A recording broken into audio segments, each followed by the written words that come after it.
माजी मुख्यमंत्री मनोहर जोशी यांचे निधन. मार्च 1995 ते जानेवारी 1999 या काळात मनोहर जोशी हे शिवसेना भाजप युती सरकारचे मुख्यमंत्री होते. महाराष्ट्राचे माजी मुख्यमंत्री मनोहर जोशी यांचे मुंबईतील हिंदूजा रुग्णालयात हृदयविकाराच्या धक्क्याने पहाटे 3च्या सुमारास निधन झाले. ते 86 वर्षाचे होते. गुरुवारी रात्री त्यांना अस्वस्थ वाटू लागल्याने जोशी यांना रुग्णालयात दाखल करण्यात आले होते. आयसीयूमध्ये उपचार सुरू असताना त्यांची प्राणज्योत मालवली. महाराष्ट्रातील पहिले बिगर काँग्रेसी मुख्यमंत्री बाळासाहेब ठाकरे यांचे अत्यंत विश्वासू म्हणजे मनोहर जोशी यांची ओळख होती. गेली काही वर्ष ते सक्रिय राजकारणापासून दूर होते.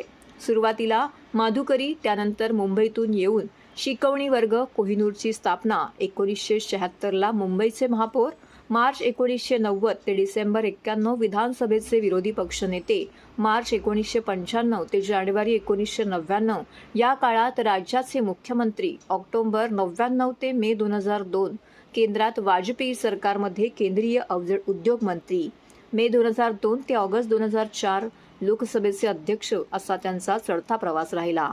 बाळासाहेब ठाकरे यांनी शिवसेनेची स्थापना केल्यावरती पहिल्या फळीतील शिवसैनिक म्हणून त्यांनी राजकीय कारकिर्दीला सुरुवात केली. मुख्यमंत्री असताना जावयाला भूखंडाचा लाभ मिळवून देण्याचा कथित आरोप त्यांच्यावर झाले. त्यानंतर शिवसेना प्रमुख बाळासाहेब ठाकरे यांनी जोशी यांना चिठ्ठी पाठवत राजीनामा देण्यास सांगितले.